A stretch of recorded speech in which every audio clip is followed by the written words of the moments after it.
Eric Velázquez García, Instituto de Investigaciones Estéticas de la UNAM.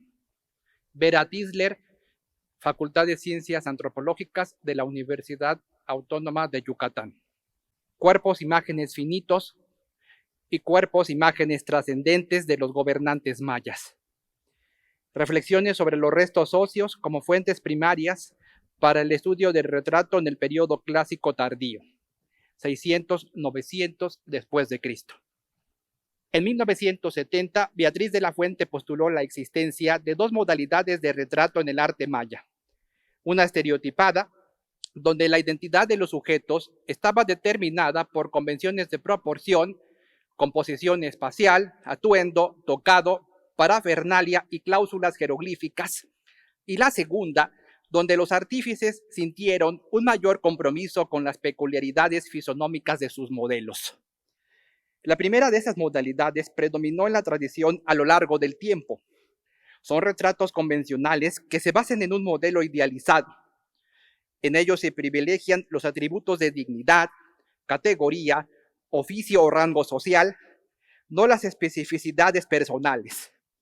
Cuando los atuendos o tocados son tan fastuosos que disimulan u opacan el cuerpo humano, la figuración del mandatario no enfatiza su individualidad, sino su sentido simbólico como encarnación de los valores colectivos. En opinión de Mercedes de la Garza, en ellos el hombre se presenta idealizado, estereotipado y fundido con lo divino. La segunda clase de retratos, menos numerosos, aparecieron en la escultura y pintura del clásico tardío alrededor de 690 después de Cristo. En ellos se seleccionan algunos atributos esenciales o diferenciales del individuo. No son un espejo fiel ni objetivo de la realidad, pues la fidelidad al dato visual pasa por el tamiz de las convenciones culturales, pero promueven, como los anteriores, un ideal de dignidad y apariencia física que revela aspectos ocultos a simple vista. La sustitución de un cuerpo por medio de otro medio es en ellos más importante que la mímesis. Diversos mayistas han identificado este segundo género de retratos en los relieves de Bonampak, Copán, La Pasadita, Naxtunich, Palenque, Piedras Negras, Tikal, Yaxchilán y especialmente en el llamado sitio X, en las vasijas de Motul de San José y en las figurillas de Jaina, Jonuta, El Perú, Lagartero y Palenque. Las cláusulas nominales que designan a los personajes figurados suelen estar introducidas por la expresión ubajil, es la imagen de, o uguinbaj, es su figura o retrato, lo que nos conduce a sospechar que para los mayas eran efectivamente algo semejante a lo que nosotros llamamos retrato, aun cuando algunas veces se trate de rostros esquemáticos casi producidos en serie y cuya individualidad se encontraba señalada por estrategias canónicas. La estela 7 de Machaquilá afirma que el gobernante se vio en ella a sí mismo, Ilbaj, lo que sugiere que también concebían dichas imágenes como espejos que reflejaban el cuerpo. Retrato y bioarqueología. Una mirada adicional nos concede el estudio de los restos mortales de los mayas emprendido desde la bioarqueología, aunado al ajuar que le rodeaba en su última morada. La fructuosa integración de estas referencias nos permite no solo contemplar la apariencia física maya en el espejo del arte, sino cómo era practicada y cómo lucían en la vida cotidiana. Las aproximaciones al retrato ancladas en los restos esqueléticos han ganado protagonismo en la erudición actual, canalizada sobre todo por la osteobiografía y las narrativas de la historia de vida.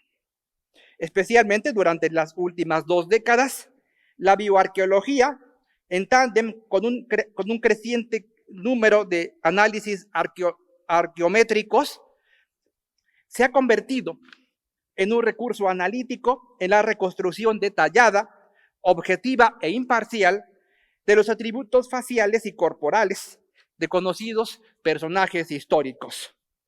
La bioarqueología puede ampliar el objeto de la historia del arte más allá de las imágenes producidas por los artífices mayas, ya que el retrato es una imagen que deriva de otra imagen, la del cuerpo viviente, misma que no es solamente biológica, sino cultural. El método para alcanzar esto radica en el cálculo de las profundidades de los tejidos blandos que se agregan al perfil craneal, siguiendo los pasos prescritos por la antropología forense.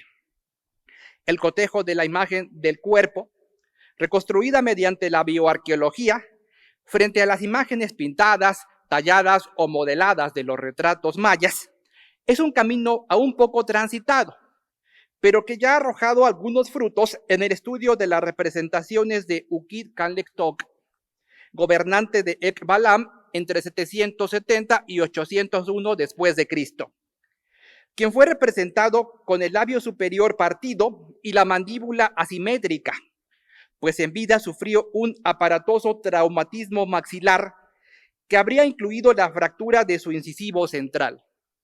Al no ser extraído, el muñón dental se acomodó en posición horizontal, mientras que la quijada derecha quedó reducida y adéntula, tras padecer abscesos crónicos deformantes. Por su parte, la señora Akab Ajau de Palenque, más conocida como Reina Roja, ha estado en el mundo de la investigación y en los medios públicos desde 1994, año en que se descubrieron sus presuntos restos mortales en el interior del templo 13 Sub, adyacente al mausoleo de su marido. En el caso de la Reina Roja, la aproximación combinada representa una nariz prominente y ligeramente convexa, así como una protuberancia facial hacia adelante debido a la modificación craneal. Asimismo, la reconstrucción confirma su mentón protuberante y al mismo tiempo la destreza del antiguo escultor, que plasmó sus rasgos con relativa fidelidad a la fisonomía anatómica y distintos a los de otras mujeres representadas en el arte palencano. Debido a la proliferación de sus retratos, a la preservación de su esqueleto completo y a la copiosa bibliografía existente, el caso paradigmático es y será por siempre el de Kinich Hanab Pakal, longevo gobernante de Palenque que vivió durante el siglo VII y cuyo famoso sarcófago y cámara mortuoria fueron descubiertos en 1952 por el arqueólogo Alberto Ruz Luillier. El aspecto físico de Pakal, una imagen anterior al mundo. La cabeza de Pakal fue objeto de al menos 4 modificaciones permanentes a lo largo de su vida. Su modelado cefálico mediante entablillados y vendajes durante la primera infancia, dejando su testa alargada y reclinada hacia atrás. Su tenue limado dental a la edad de 11 o 12 años, con incisivos superiores apenas erupcionados, más la perforación y expansión de sus lóbulos auriculares. Y finalmente, una prótesis nasal, previamente confeccionada para adaptarse al contorno de su segmento nasofrontal medial y que, según planteamos, pudo haber sido un implante subcutáneo. Estas 2 últimas modificaciones, practicadas sobre cartílagos y tejidos blandos, fueron ejecutadas en su cuerpo a una edad indeterminada. En la vida real, la cabeza de Pakal mostraba un pronunciado alargamiento y reclinación tabular oblicua pseudoanular, siendo el resultado final de un prolongado entablillado de la misma. Al combinarse con envolturas circulares, habría adquirido una forma casi tubular que retrocedería dramáticamente la línea de inserción capilar de una frente que lucía alargada y plana. En segundo lugar, la maniobra provocó que la cara creciera hacia adelante y protruyera, dando lugar a unos rasgos faciales notables, mejillas salientes, protuberancia bucal y exostalmo, esto es, ojos saltones. Este tipo de modificación craneal también habría cambiado la postura cómoda de su testa. La redistribución del peso craneal y cefálico, junto con una mayor inclinación pitecoide del basicráneo, daría lugar a que caminara con la cabeza en alto, con la mira hacia abajo y los párpados medio cerrados. Al mismo tiempo, su condición biológica imponía límites reales a sus posibles transformaciones culturales. Mencionamos sus rituales shock anteriores a su temprana entronización a los 12 años. El limado dental que el preadolescente Pakal recibió en esa ocasión redujo sus dos incisivos superiores solo a modo de muescas laterales para sugerir la forma del jeroglifo de viento Ik. La discreción y reducida abrasión habrían evitado ulteriores daños o pérdidas entre sus dientes recién salidos, asegurando además que hablara en público sin problemas de ceseo. Estas modificaciones anatómicas se explican dentro del marco cultural de los propios palencanos de hace 1300 años, quienes concebían al cuerpo humano como un conglomerado de materialidades mundanas y sagradas, únicas e irrepetibles en cada individuo, que solo se disolvían tras la muerte. Los tejidos externos, carne, cartílago y hueso, envolvían en su interior un cosmos sobrenatural que fluía por la sangre, habitado por diversas personas inteligentes, hechas de materia airosa o espirituosa, cuyo origen era anterior a la creación del mundo. Dichas personas, llamadas almas o entidades anímicas, eran la proyección misma de los dioses del panteón politeísta dentro del cuerpo humano y se encargaban de regular las funciones vitales, cognitivas, psicológicas y emocionales del ser humano que las albergaba. El alma principal o esencial recibía el nombre de Olis, centro, corazón o ánimo, y estaba compuesta por la convergencia del dios del maíz, Hunishim, con las deidades patronas del linaje, los llamados Olis Kuj. La cabeza elongada de Pakal, con su frente estrecha y la línea del cabello tirada hacia atrás, no era sino una epifanía de Hunishim, quien como Dios invisible se hacía visible a través del cuerpo mismo del mandatario. El occipucio se remetía de forma cóncava para que no interrumpiera la circulación armoniosa de los componentes sobrenaturales, ya que la nuca contenía una energía perniciosa que era preciso neutralizar. La cabeza se envolvía con vendas durante los primeros años de vida, considerados una fase liminar entre el ámbito mundano y el mundo sobrenatural uterino.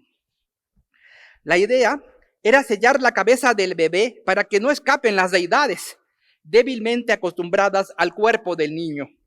Semejante papel desempeñaban los mechones de cabello, centro anímico donde se concentraba el hálito respiratorio del dios solar, que cubría el occipucio y ambas fontanelas, pues eran vistas como puertas por donde las almas podían escapar o ingresar espíritus perniciosos. La fuerza vital respiratoria estaba regida por el dios mismo del viento, cuyo impulso gaseoso fluía por la sangre y se exhalaba por las cavidades oral y nasales. Estas últimas, lo mismo que el resto de los orificios del cuerpo, entre ellos las fontanelas anterior y posterior, eran concebidos como cuevas o portales que comunicaban el interior sobrenatural del cuerpo con el ámbito mundano exterior. El pensamiento y las palabras se originaban en el olis o corazón, espíritu del maíz, pero salían de la boca en forma de ik, viento, materia ligera de la que estaban hechos los dioses. Por ello las palabras eran divinas, como sagradas también eran las facultades oratorias del gobernante maya. Ajau significa el de la voz potente. La boca era equiparada con una cueva revestida de estalactitas y estalagmitas, entrada al mundo sobrenatural y portal donde se originaban los vientos y la humedad. Los pómulos salientes acentuaban las órbitas oculares, exacerbando a su vez el exostalmo de los ojos, ya producido por la reclinación de la cabeza. Ello no recuerda que en los mitos antropogónicos de los mayas, los primeros hombres creados poseían la misma visión clarividente de los dioses, misma que fue nublada para siempre y solo se alcanza en trance con el espíritu externado. De este modo, concluimos, el cuerpo que sirvió como modelo para los artistas mayas era un cuerpo teomorfo, donde los huesos y los tejidos blandos eran un medio portador de la imagen sobrenatural, una imagen que precede a la creación del mundo. Los retratos de Haná Pakal, imágenes operando en el mundo. Como es de suponer, los artífices solían resaltar los rasgos de la fisonomía facial considerados deseables, mientras que podían suprimir aquellas partes menos importantes o desfavorables. Esa tendencia se acentúa en los retratos de Haná Pakal. El trazo del escultor lucía su frente alargada y reclinada al colocar la línea de inserción capilar hacia atrás. Otorgaba un contorno cónico o tubular a la cima de la cabeza, en tanto que la parte trasera de la testa se delineaba cóncava detrás del pabellón auricular, haciendo caso omiso del occipucio, incluso en grados que no son factibles anatómicamente. A diferencia de su angosta y minúscula bóveda craneal, la porción facial de los retratos solía aumentar en volumen, pues la palabra bajiz significa frente, rostro y retrato, y se trataba del área del cuerpo más importante para el reconocimiento social, centro anímico donde se concentraban la autoridad, los nombres personales, las epifanías de los númenes y quizá la carga del día del nacimiento. Los retratos pictóricos, esgrafiados y escultóricos representaban las caras abombadas, los ojos almendrados y semiabiertos.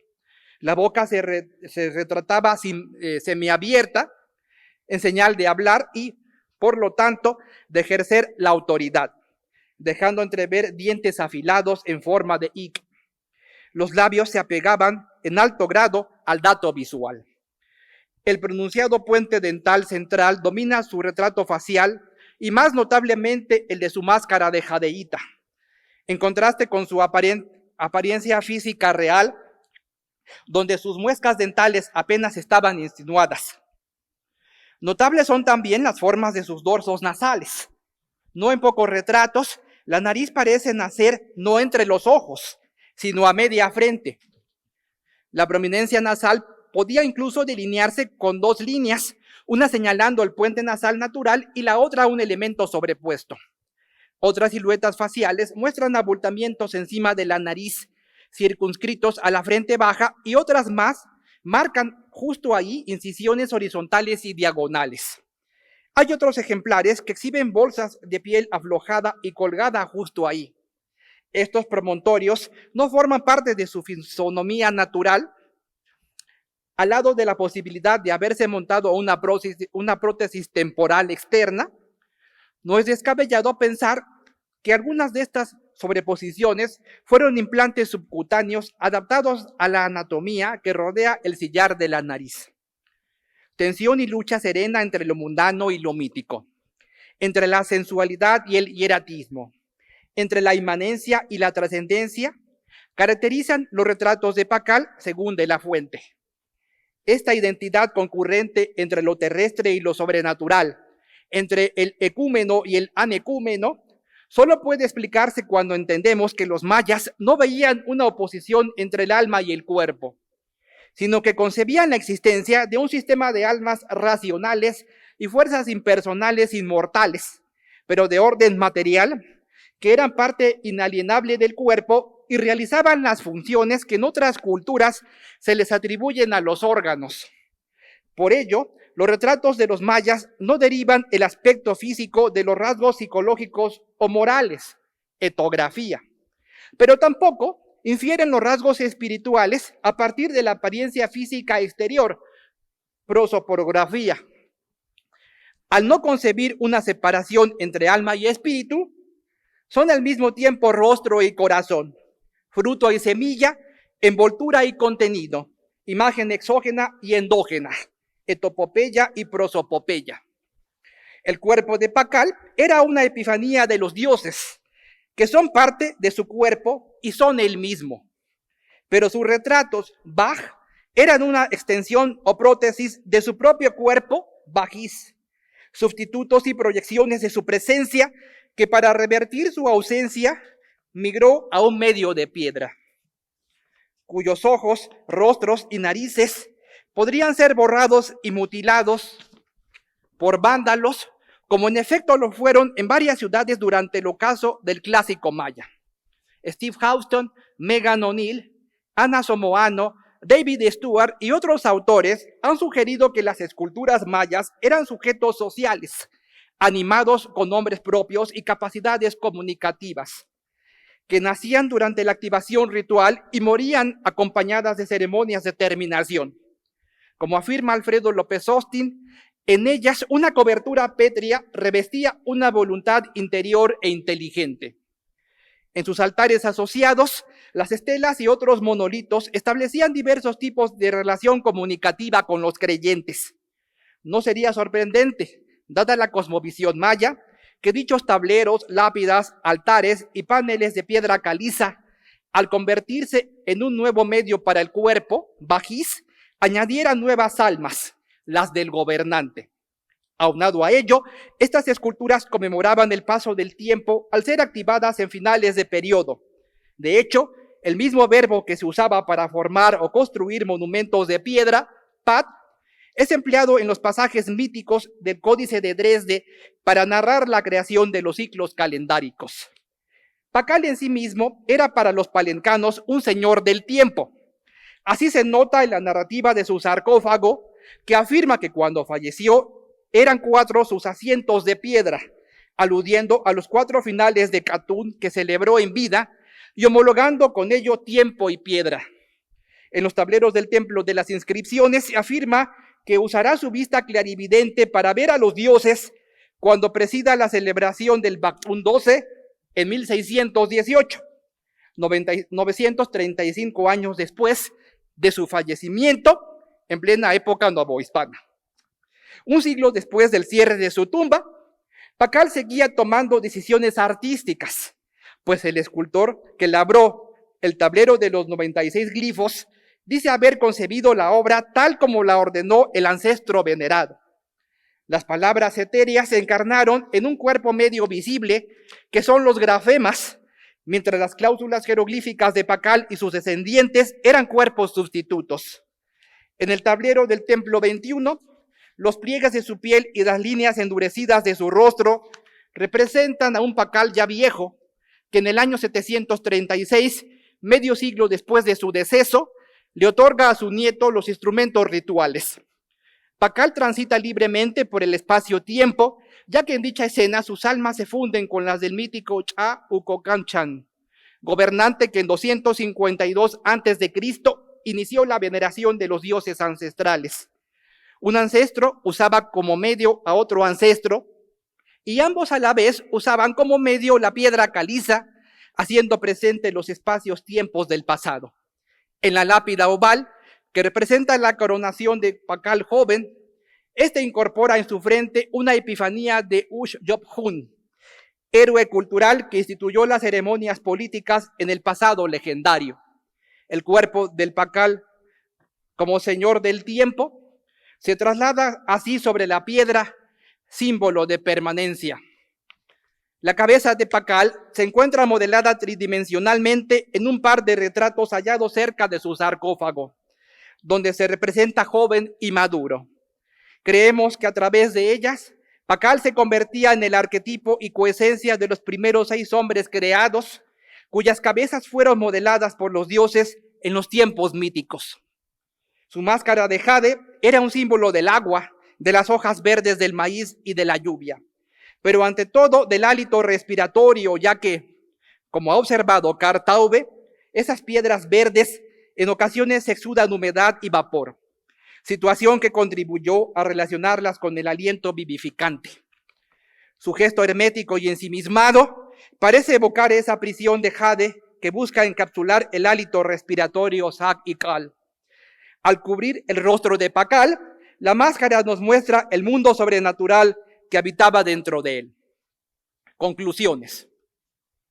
Como en cualquier otra cultura, los retratos son una imagen del cuerpo, pero este último también es una imagen cultural. Son imágenes de imágenes. Por lo tanto, las especificidades de los retratos mayas deben buscarse en sus ideas sobre el cuerpo físico de los gobernantes, que estaban socialmente modificados para hacer una epifanía del panteón politeísta. Por lo tanto, el cuerpo mismo era medio y soporte de una imagen aún previa, que data del tiempo profundo anterior a la creación. Las almas eran dioses encapsulados en la prisión del cuerpo y eran parte sustantiva del cuerpo mismo. Al no ver una separación entre alma y espíritu, la imagen del cuerpo humano era al mismo tiempo etopeya y prosopopeya. Los métodos bioarqueológicos nos permiten afirmar que los retratos acentuaban esas formas teomorfas a grados imposibles sobre el cuerpo físico, convirtiendo a los restos mortales en fuentes primarias para el estudio del retrato. Almas y fuerzas vitales se trasladan a nuevos cuerpos de piedra, estuco y jade, espacios donde Pakal seguía operando como un agente transformador del mundo y que al añadir nuevas almas, las de las piedras, las de los dioses tiempo, las de los ancestros y deidades ancestrales, se convertían en una cadena proteica de imágenes proyectadas ad infinitum. Imágenes de imágenes. Gracias.